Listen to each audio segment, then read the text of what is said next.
ঈমান যদি অর্জন করতে পারি, ঈমান যদি মজবুত থাকে, তাহলে আমাদেরকে কেউ পরাস্ত করতে পারবে না। তবে আমি আপনাদের সামনে এইটুক বলতে পারি, মুসলমানদের পূর্ব আকাশে সূর্য উদিত হচ্ছে। ইতিহাস সাক্ষ্য দিয়েছে, বর্তমান যুগের বিভিন্ন ঘটনায় এই কথাই প্রমাণ করে মুসলমানদের পূর্ব দিগন্তে সূর্য উদিত হচ্ছে।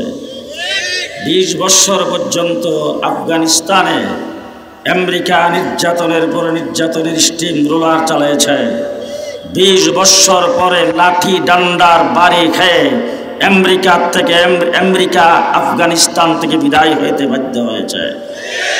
যেইভাবে আমেরিকা আফগানিস্তান থেকে বিদায় হয়েছে, যেইভাবে আমেরিকা আফগানিস্তান থেকে লেজ গুটাইছেন, ঠিক তেমনি করে ট্রাম্প বলেছিল ফিলিস্তিন ইসরায়েলের রাজধানী হবে। পরিষ্কার ভাষায় বলতে চাই, ফিলিস্তিন ইসরায়েল আর ঈদের রাজধানী হবে না, ফিলিস্তিন ইহুদিদের কবরস্থানে পরিণত হবে ইনশাআল্লাহ। সেই সময় আসছে, আমরা দেখতে পাচ্ছি ট্যাঙ্কের বহর আসতেছে। ট্যাঙ্কের বহরের মোকাবেলায় মুজাহিদে ইসলাম তারা সামনের দিকে মোটর সাইকেল নিয়ে যাচ্ছেন। আসতেছে ভারী অস্ত্র শস্ত্র নিয়ে, মুসলমানদের ছোট ছোট বাচ্চারা ইট পাটকেল নিয়ে তাদেরকে দাওয়া করতেছেন। ও আমার ভাইরা, আজকে আমাদের তো কিছু করার শক্তি নাই। শক্তি আমাদের থাকতো, সামর্থ্য থাকতো, যদি আজকে বাংলাদেশ সরকার পদক্ষেপ গ্রহণ করতেন, যেইভাবে জাতিসংঘ শান্তি মিশনে বাংলাদেশের পুলিশ, বিডিআর, আর্মি, র্যাবকে প্রেরণ করেছেন, সেইভাবে যদি সরকার ইচ্ছা করে ফিলিস্তিনের মুসলমানদের পক্ষে ইসরায়েলের বিরুদ্ধে যুদ্ধ করার জন্য মুজাহিদ প্রেরণ করবে, বাংলাদেশ থেকে লক্ষ লক্ষ মুজাহিদ যুদ্ধ করার জন্য প্রস্তুত করবে। কিন্তু সেই ব্যবস্থা সরকার করবে না। কিন্তু আমাদের দুইটা কাজ আমরা করতে পারি। একটা হলো আমরা আল্লাহর দরবারে দোয়া তো করতে পারি। দোয়া করতে পারবো তো? 5 ওয়াক্ত নামাজের পরে দোয়া করবো, 2 রাকাত সালাতুল হাজত দৈনিক পরে আল্লাহর দরবার দোয়া করবো, আল্লাহ যেন ফিলিস্তিনকে স্বাধীন করে। ঠিক না ঠিক? ফিলিস্তিনের তারা স্বাধীনতা আন্দোলন করে, তারা মুক্তির জন্য লড়াই করে। নির্যাতিত মানুষগুলি, মুসলিম মানুষগুলি আজকে জালেমের বিরুদ্ধে লড়াই করে।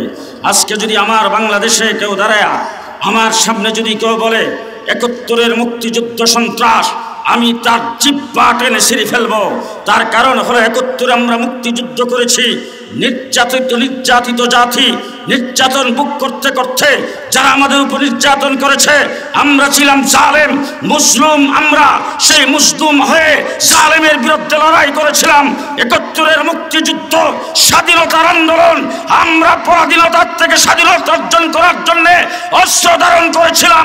আমারটা যদি সন্ত্রাস না হয়, ফিলিস্তিনের মুসলমানদেরটাও সন্ত্রাস নয়। তাদের মুক্তির আন্দোলন।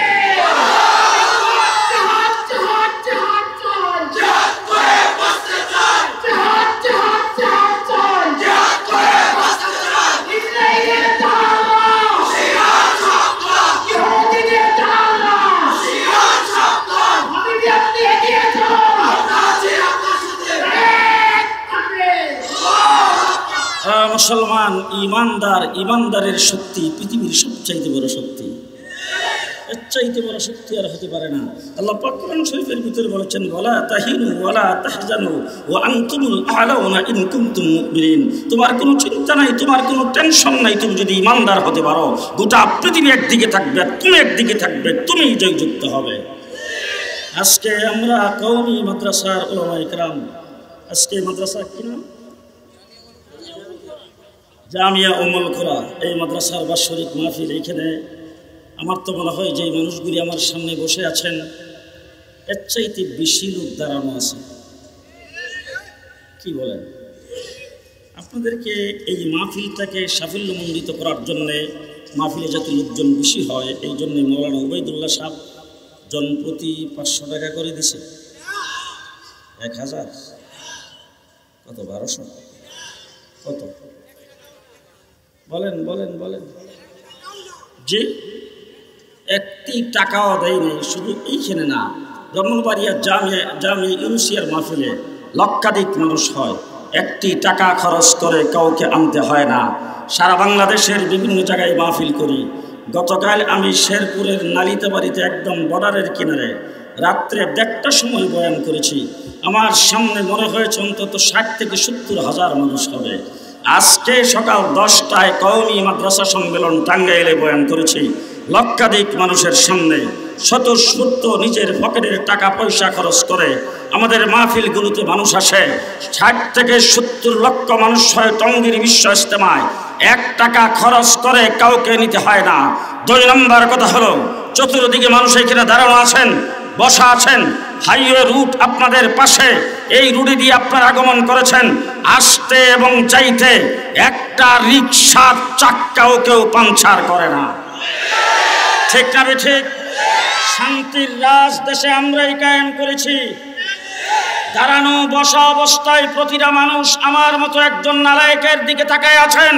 তার কারণ থেকে আমার হাতে লাঠি দেখছেন এই কারণে যে আমরা যখন কথা বলি আমাদের দিকে মানুষ 2 নয়নে তাকায় থাকে, চটক পাখির মতো বসে কথা শুনে। আজকে যেই মাহফিল এইখানে অনুষ্ঠিত হয়েছে, যেই মানুষগুলি এই জায়গায় আগমন করেছেন, এর 4 ভাগের 1 ভাগ মানুষ নিয়ে যদি ব্রাহ্মণবাড়িয়াতে কোন রাজনৈতিক দলের লিডার জনসভা করতে আসে, কয়েক ডজন পুলিশ দিয়ে এইভাবে বসায় রাখতে পারবে না। শান্তির রাজ আমরাই কায়েম করেছি। আমরাই শান্তিপ্রিয় জাতি। পরিষ্কার ভাষায় বলতে চাই, আজকে পেপার পত্রিকা খুলেন, সোশ্যাল মিডিয়া খুলেন, ফেসবুক খুলেন, সব জায়গায় দেখবেন দেশের রিজার্ভ সংকট, ডলার সংকট, দেশের টাকা পাচার হয়ে গেছে। সুইস ব্যাংকে অ্যাকাউন্ট খুলেছেন, বেগম পাড়ায় বাড়ি করেছেন।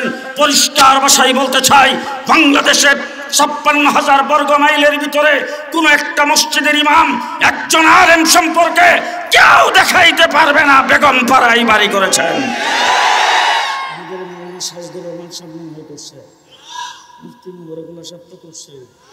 জি, সুইস ব্যাংকে অ্যাকাউন্ট আছে কোন মৌলবীর, দেশের বাহিরে কোন ব্যাংকে অ্যাকাউন্ট আছে। এদেশের টাকা 5টি টাকা কোন মৌলবী দেশ থেকে পাচার করে নাই। ঠিক না ঠিক? কোন আলেম দেশের টাকা পাচার করে নাই। দেশের সম্পদে কোনো আলেম লুণ্ঠন করে নাই। রিজার্ভ সংকট আলেম গোঠাই নাই, ডলারের সংকট আলেম গোঠাই নাই। আলেমরাই দেশের সুনাগরিক, তারাই সবচাইতে বড় দেশপ্রেমিক। শেষ কথা বলতে চাই, আজকে বিভিন্ন জায়গায় একটা স্লোগান বড় সুন্দর, শিক্ষা জাতির মেরুদণ্ড। ব্রাহ্মণবাড়িয়া নাই, আছে তো আছে। এবার টকশো খুলে দেখবেন, টকশোতে আমাদের দেশের বড় বড় বুদ্ধিজীবীরা যখন বসে, সেখানে খুব সুন্দর করে বলে শিক্ষা জাতির প্রাণ। শিক্ষা জাতির প্রাণ। যেই শিক্ষায় শিক্ষিত হয়ে দেশের টাকা পাচার করে বেগম পাড়ায় বাড়ি করে, সেই শিক্ষা জাতির প্রাণ। এখন যদি কথা কেউ না কেউ মনে করবেন অন্য দলের লোক। যেই শিক্ষায় শিক্ষিত হয়ে সুইস ব্যাংকে টাকা পাচার করে, সেই শিক্ষা জাতির প্রাণ। যেই শিক্ষায় শিক্ষিত হয়ে দেশের টাকা পয়সা লুণ্ঠন করে, সেই শিক্ষা জাতির প্রাণ। যেই শিক্ষায় শিক্ষিত হয়ে দেশের সম্পদকে নিজের সম্পদ মনে করে, শিক্ষা জাতির প্রাণ। যেই শিক্ষায় শিক্ষিত হয়ে আব্রারের মতো সন্তানকে ইউনিভার্সিটিতে পিটায় মারে, এই শিক্ষা জাতির মেরুদণ্ড হতে পারে না। যেই শিক্ষায় শিক্ষিত হয়ে কলেজ ইউনিভার্সিটিতে পড়ে, মা বাবাকে বেডরুমের ভিতরে সবাই করে হত্যা করে, এই শিক্ষা জাতির মেরুদণ্ড হতে পারে না।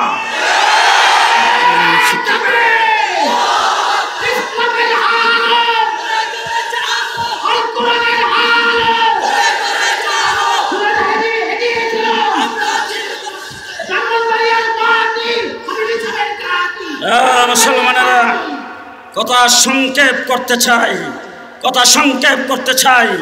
আজকে আমাদের কওমি মাদ্রাসা, আজকের মাহফিলে জানি না চাঁদা হবে কিনা, না হয়েছে কিনা। আমরা বাৎসরিক মাহফিল করে মানুষের কাছ থেকে আওয়াজ করে টাকা নেই। 500 টাকা দিলে 10 বার স্লোগান দেই। চুপে চাপে টেবিলের নিচ দিয়ে আমাদের কোনো কাম নাই। আমরা চুপচাপ কোনো কাজ করি না। আমরা যা করি আওয়াজ করে করি। মানুষ আমাদেরকে প্রকাশ্যে দেয়, আমরা প্রকাশ্যে নেই।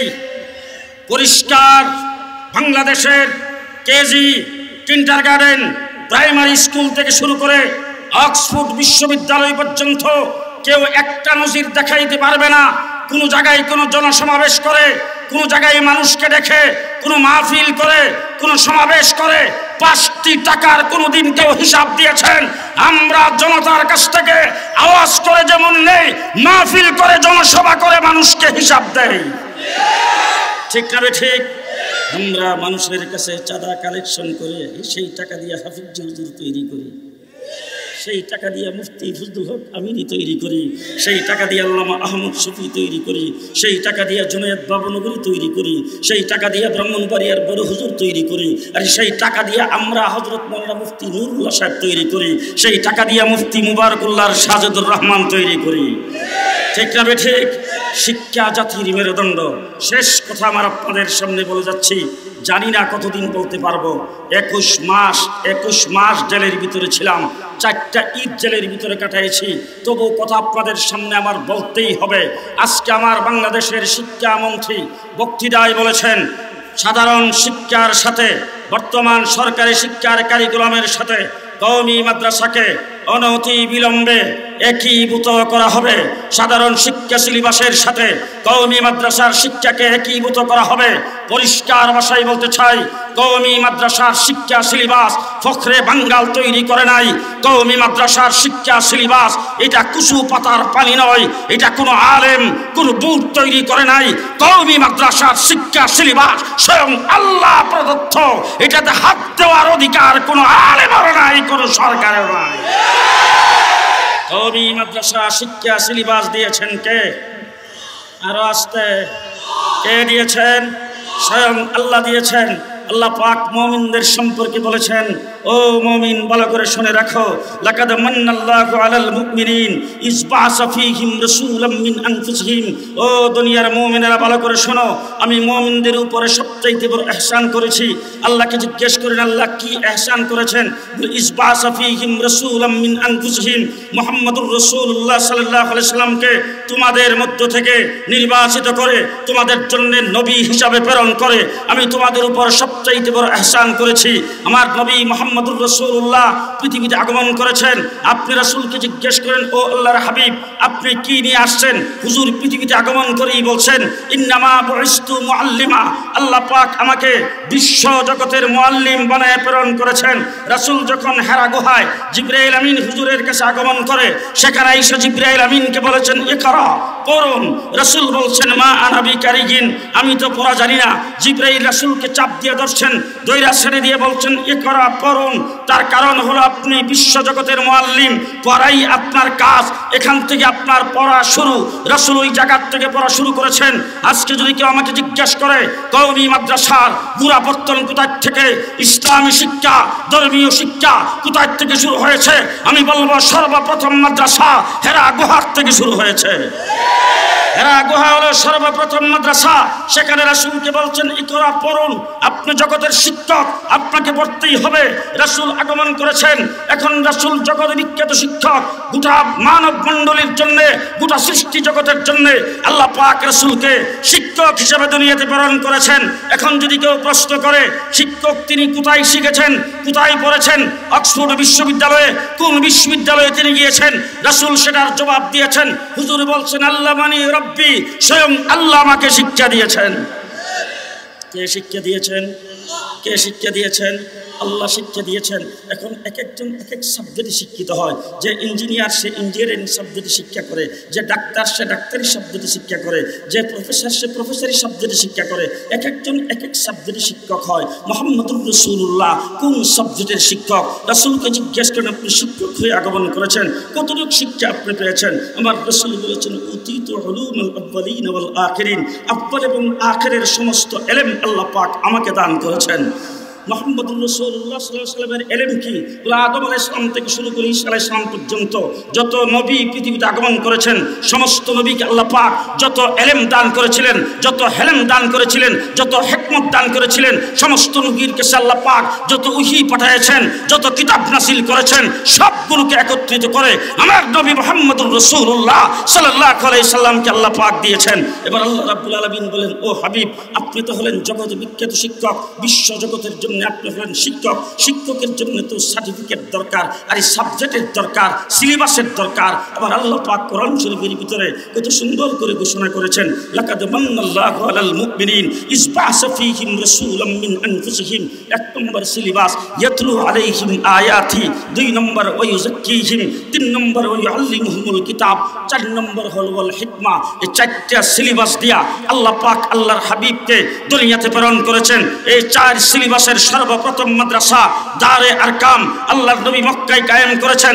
হিজরত করে মদিনায় যাওয়ার পরে আসহাবে সুফফা 4 সিলেবাসের মাদ্রাসা, 100 লক্ষ সাহাবায়ে কেরাম 4 সিলেবাসে লেখাপড়া করেছেন। সাহাবায়ে কেরামের পরে আসছেন আইম্মায়ে মুজতাহিদিনের যুগ, তার মধ্যে প্রধান ইমামে আযম আবু হানিফা রাহমাতুল্লাহ আলাইহি এই 4 সিলেবাসে লেখাপড়া করে এই উম্মতের জন্য 13 লক্ষ মাসআলা কুরআন এবং হাদিস থেকে বের করেছেন। আজকে 1450 বছর পরে কওমি মাদ্রাসা, দেওবন্দি মাদ্রাসা, আল্লাহ পাক যে 4 সিলেবাস দিয়েছেন, সেই 4 সিলেবাস যেইভাবে, যেই ধারাবাহিকতায়, যেই সিস্টেমে নাযিল করেছেন, সেই সিস্টেমে কওমি মাদ্রাসায় পড়ায়া যাচ্ছে, কওমি মাদ্রাসায় পড়ায়া যাচ্ছে। সর্বপ্রথম বলছেন ইয়াতলু আলাইহিম আয়াতি, সর্বপ্রথম আল্লাহ পাকের আয়াতের তেলাওয়াত। 2 নম্বরে বলছেন ওয়া ইউযাক্কিহিম, আত্মশুদ্ধি, পাক পবিত্র, বর্তন পরিষ্কার। আমার আল্লাহ পাক যেইভাবে বলেছেন সেইভাবে কওমি মাদ্রাসা নূরানি মক্তবে ভর্তি হবেন। সেখানে আলিফ বা তা সাত থেকে পড়ানো শুরু হবে। তারাতিলিল কুরআন তারতিলা, তারতিলের সাথে, তাজবিদের সাথে সহিহ শুদ্ধ নাজারা কোরআন শরীফ কমপ্লিট করবে। তার সাথে সাথে তাজকিয়ায়ে নাফস, উজুর মশলা, গোসলের মশলা, তায়াম্মুমের মশলা, লাশ ধোয়াইবার মশলা, কাফন পরাইবার মশলা, পাক নাফাকের মশলা, মাথার থেকে পায়ের পাতা পর্যন্ত গোটা অঙ্গ প্রত্যঙ্গের সুন্নত, হাতে পায়ের নখ কাটার সুন্নত, মাথার চুল কাটার সুন্নত, সুন্নতি লেবাস, খাওয়ার দস্তরখানের সুন্নত, নামাজের 60টা মশলা, আল্লাহ পাকের 99 নাম, 40টা হাদিস মুখস্থ করে সব কিছু শিক্ষা গ্রহণ করে তারপরে সেখানে তাজকিয়া নাফস পুরোপুরি যখন হয়ে যায়, ওই আল্লিমুহুমুল কিতাব ওয়াল হিকমা শিক্ষা গ্রহণ করার জন্য দারে আরকাম মাদ্রাসায়, জামি ইউনুসিয়া মাদ্রাসায় ভর্তি হইয়া সেখান থেকে ফখরে বাঙ্গাল হয়ে বের হয়। সর্বপ্রথম ইয়াতলু আলাইহিম আয়াতি, সেটা পুরোপুরিভাবে কওমি মাদ্রাসা বাস্তবায়ন করে। ঠিক না বেঠিক? ঠিক না বেঠিক? আমরা তো এমনও দেখেছি সুপারিনটেনডেন্ট হয়েছে, তারপরে বিরাট বড় বড় মসজিদের খতিব হয়েছে, সেই মসজিদের খতিব হইয়া জাতীয় ঈদের নামাজ পড়াইতে যাইয়া খারা জানাজার নামাজ পড়াই হয়েছে। আমার কওমি মাদ্রাসা, কওমি মাদ্রাসা। আমার শেষ কথা, কয়েকজন লোক আমার কাছে আসছেন, আইসা তারপরে বলতেছেন হুজুর আমরা সরকারি ইমাম প্রশিক্ষণে গিয়েছিলাম। কোথায় ইমাম প্রশিক্ষণে গিয়েছিলেন? ইসলামিক ফাউন্ডেশনের অধীনে ইমাম প্রশিক্ষণ হয়েছে, আমরা সেখানে গিয়েছিলাম। আমি বললাম মাশাআল্লাহ, খুব ভালো করছেন, সেই জায়গায় আপনারা গিয়েছেন। আচ্ছা গেলেন যে সেখান থেকে কি পাইলেন? আমার কাছে সুন্দর করে বৈশা খুব হাসি মুখে বলতেছে, জি হুজুর আমরা ওখানে যাওয়াতে বেশ আমাদের কিছু অভিজ্ঞতা হয়েছে এবং আমরা সেখান থেকে অনেক কিছু শিখতে পেরেছি। আমি জিজ্ঞেস করলাম কি শিখতে পেরেছেন, কি অভিজ্ঞতা হয়েছে? বলে যে হুজুর হাঁস মুরগি কেমনে ফালে, হাঁস মুরগি কেমনে ফালে, হাঁস মুরগিকে ইঞ্জেকশন কিভাবে দেয়, আর হাঁস মুরগির লেদাটা দেখলেই যে বোঝা যায় কোন রং ধরলে কোন রোগ হয়েছে, এইটা আমাদেরকে লেদা পরীক্ষা করাইয়া তারপর আমাদেরকে শিখাইছে। আর গরুরে কেমনে ইঞ্জেকশন দেয়। ঘুমাইছে, ঘুমিয়ে গেছে। আমি তাদেরকে সাথে সাথে বললাম শুনেন, মসজিদের ইমাম তার দায়িত্ব হাঁস মুরগি পালা নয়, গরুকে ইঞ্জেকশন করা নয়, হাঁস মুরগির চিকিৎসা করা নয়। মসজিদের ইমাম হলো সমাজের মানুষের রুহের চিকিৎসক। ঠিক না ঠিক? 2 নম্বরে বললাম শুনেন, আপনারা সরকারি মাদ্রাসায় লেখাপড়া করেছেন, আপনাদের জন্য সরকারি ইমাম প্রশিক্ষণের প্রয়োজন। আমার কওমি মাদ্রাসার কোন ছাত্র কওমি মাদ্রাসায় পড়ুয়া কারোর জন্য সরকারি ইমাম প্রশিক্ষণের প্রয়োজন নাই। তার কারণ হলো আমরা নূরানি বক্তব্যে ইমাম বানায়া বাৎসরিক মাহফিলে স্টেজে খাড়া করে জুমার নামাজ, জানাজার নামাজ, ঈদের নামাজ পড়ায়া ইমামতির সার্টিফিকেট দিয়া মাদ্রাসায় ভর্তি করি। يتلو عليهم آياتي ويزكيهم ويعلمهم الكتاب والحكمة। আমাদের সিলেবাস আল্লাহ পাক সকলকে আমল করার তৌফিক দান করুন। ওয়া আখিরু দাওয়ানা আলহামদুলিল্লাহি রাব্বিল আলামিন। আসসালামু আলাইকুম ওয়া রাহমাতুল্লাহি ওয়া বারাকাতুহু।